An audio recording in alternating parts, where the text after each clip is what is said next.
So in case it wasn't obvious, this video is a cop-out. It's almost halfway through the month as I'm writing this, and I couldn't come up with anything else for this month's video, so here we are. I've been putting out one video a month for the past year now, and have learned a lot in that time. Before that though, I made my first video back when I was still in college, which was about 3 years ago. For that video, I didn't even write a complete script. I just wanted to have it uploaded as soon as possible. Comparing the process for that video with the process of my more recent videos is like night and day, so I've decided that for this month's video, I would show how these videos get made. Now I do want to make something clear. I do not think my videos are the gold standard of game reviews and video essays or anything like that. I just want to show that you don't need that much to make videos. There are tons of free tools and applications that are available for anyone to use. Even video editing software can be found super easily. I'll be going over the programs I use as well as some others that I know of. Hopefully, there's some of you watching this who can take something away from this video and apply it to your own projects, which would be super cool. But at the end of the day, the main purpose of this video is to get something out this month,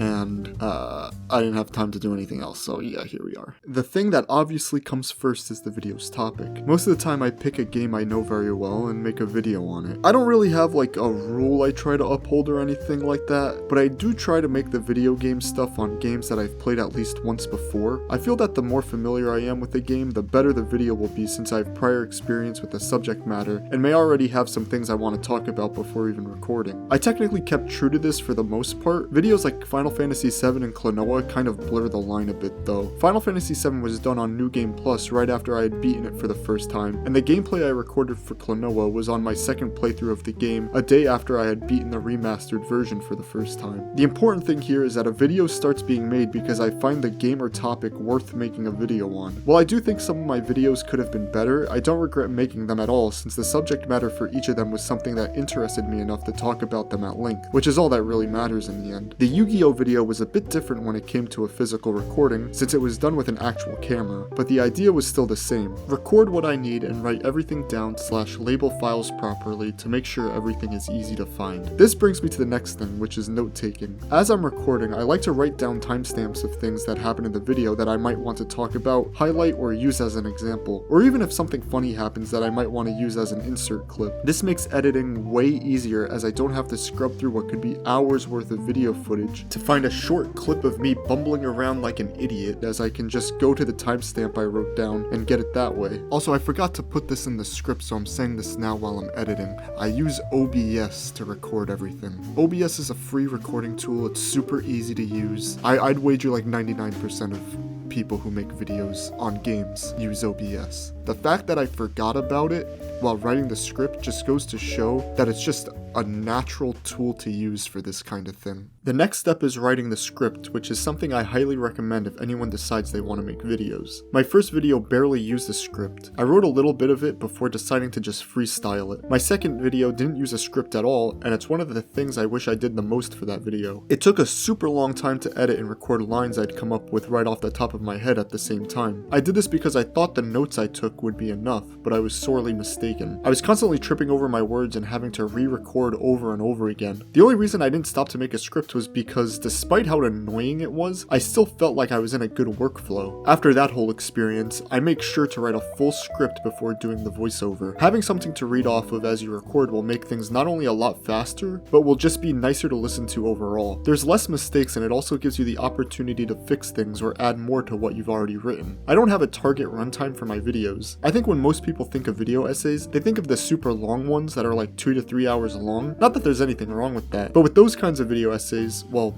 the good ones at least, they're only that long because the person making them might have had a lot to say on the subject. What I'm trying to say is that the length of a video isn't as important as its actual content. As for things like formatting, I wouldn't worry about it too much. As long as it's legible, it's no big deal. I just use the default report template on Google Docs when I start a new script. The next step is to record the voiceover. I use Audacity for this. It's free and super straightforward to use. Most video editing programs have all the tools you need to do voiceovers, but I like using Audacity as it's completely made for recording and editing audio. I record one MP3 file for every section of the script. I'll listen through the audio completely and cut out any stuttering, breathing, or long silences. Afterwards, I'll add some noise reduction, normalize everything, export, and then rinse and repeat for all the other sections until I'm done. Then it's time to put everything together in the last step of the process. For actually editing the videos, I use Adobe Premiere. I understand a lot of people have issues with Adobe and their products. Believe me, I do too. Despite all the changes Adobe has made to Premiere, it's what I'm familiar with and what I prefer to use. Luckily, there's tons of software for video editing that's not only free, but also just as good as some of the leading ones. While I personally haven't used it, I've heard almost nothing but great things about DaVinci Resolve, and even know of people who use it to make some really great stuff. Editing is the most time-consuming part of the video making process besides recording the game. Even though I try to keep tabs of everything while playing, that doesn't mean I can account for everything. A pet peeve of mine when watching other people's videos is when they're talking about one thing, but the video is showing something completely different. Now that doesn't always mean you get all the footage you need when you're done recording. Sometimes I'll have to go back into the game and record something I wanted to show, but just didn't see it when I was initially playing. Even if it's not showing exactly what is being described, I think it's important to keep what is being said and what is being shown relevant to each other as much as possible. And another thing, sometimes I'll see people showing off their editing timeline for a really long video, and it's just an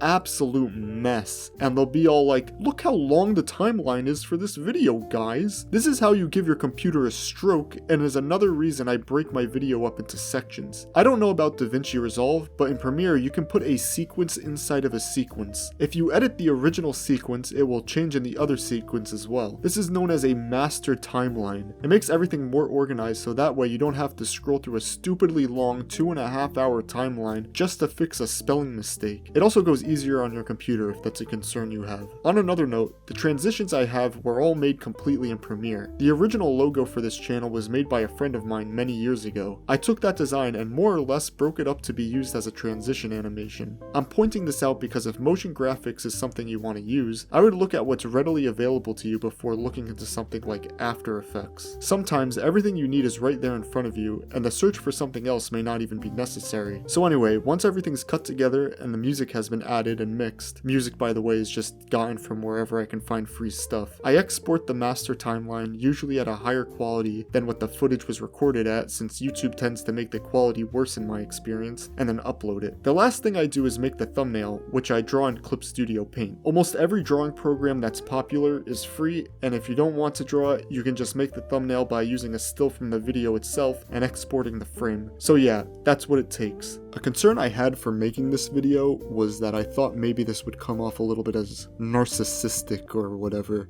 You know, making a tutorial about how to make videos like I have any authority on the subject matter as someone who makes videos on video games. I was even gonna originally sign this video off with some snarky like, oh, I'll just use one of those canned outros. Thanks for watching, and I hope this helped anyone who may be thinking about making their own video. You get it. But at the end of the day, these videos are really fun to make, and that's all that really matters in the end.